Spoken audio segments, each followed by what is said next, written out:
dear participant, dear Minister Haidari, Sir Luan, all of you, ladies and gentlemen, distinguished guests. Thank you for invitation and unique opportunity to be in here today, and for me it's a real pleasure to address in such important event, reflecting the raising and goals toward the new important event, reflecting the raising our goals toward new opportunity of cooperation that leads the economic environment.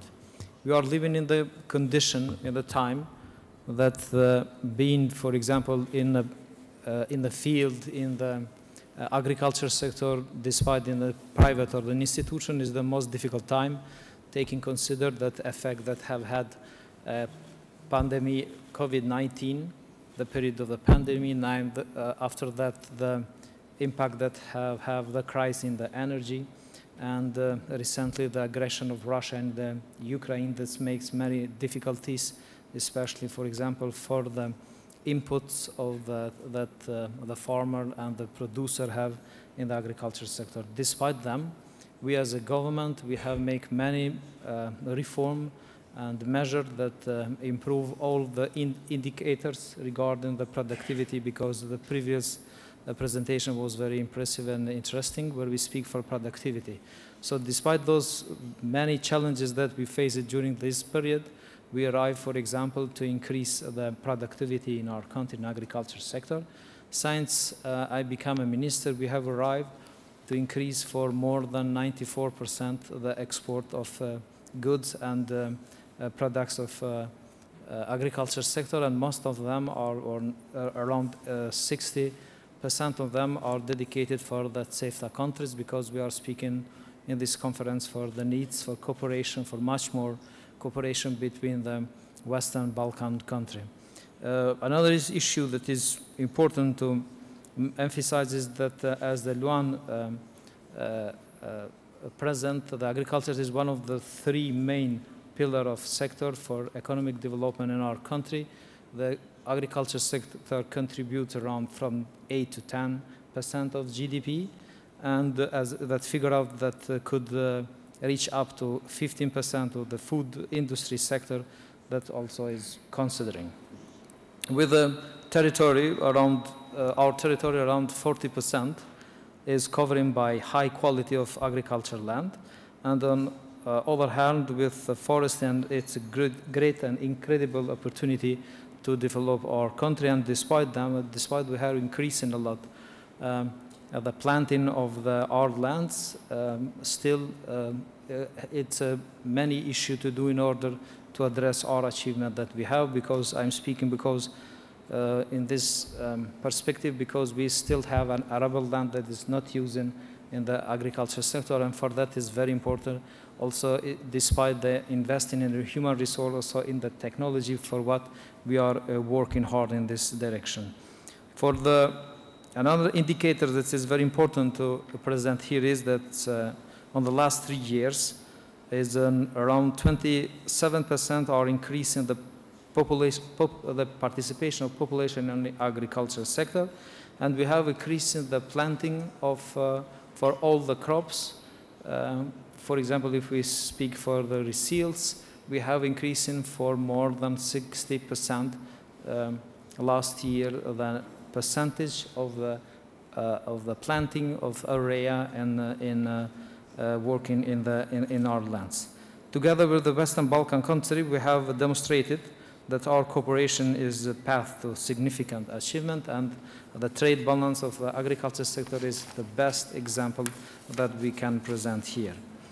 Regarding it is essential that we continue extending our trade horizon and strengthen our production capacity, as all the Western Balkan countries are striving to join the European Union and have significant agreement for sustainable and association.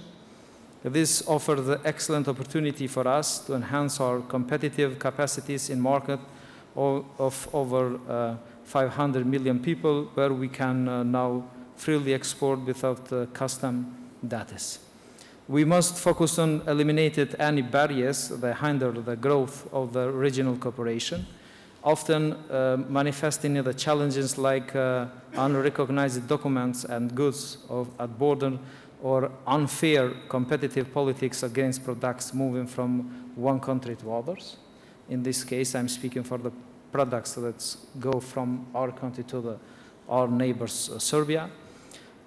Nowadays, as regional cooperation in the Western Balkans becomes more important, the working group as Regional Rural Development, SVG, it's playing an important role in driving the projects and initiatives to strengthen the economy of the country, of the region. However, we must clearly state that there are some political banalities.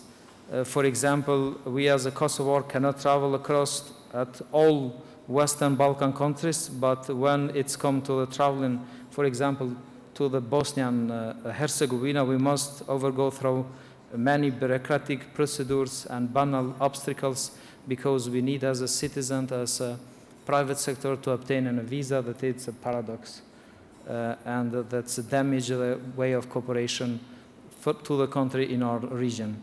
Kosovo actively uphold its commitment to the CEFTA and advocate for global initiatives like the Agenda 2030 for ending world hunger. It's prioritized fair trade practices, and until recently have a visa regime despite adhering of fair play. However, Kosovo faces challenges of our neighbors, in this case Serbia, and determine our products and restrict anything that's writing made in Kosovo from entering their markets, indicators ongoing tension and obstacles. Kosovo stands as a region and even broader example of increasing support for farmers through financial aid. We have two main projects, that is direct payment and grantees for the farmer, and we are supporting a lot because we have increased in the support for the farmer into last 3 years up to 216% for the sector. We have advanced our policy, we have drafted the strategy, we have approved an action plan. We have, after the period for more than 9 years that the previous government did not pass it,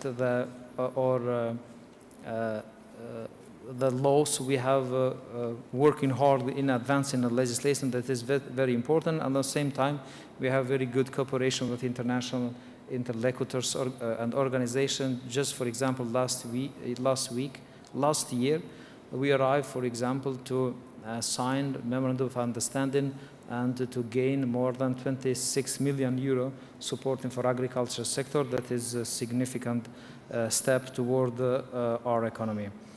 When we talk about challenges, food security and action to mitigate climate change, and among the top priority of the ministerial lead, we ensure that food quality and safety. We are drafting the law of organic agriculture and have developed the law for organizing the agricultural products markets. Regarding the digitalization, now we are in the process of drafting a new strategy for digitalization in the farming together with UNDP, and I'm optimistic that until the end of this year we will have a strategy for this. So I'm aware that the time is running, so I will stop here. Thank you very much for your attention.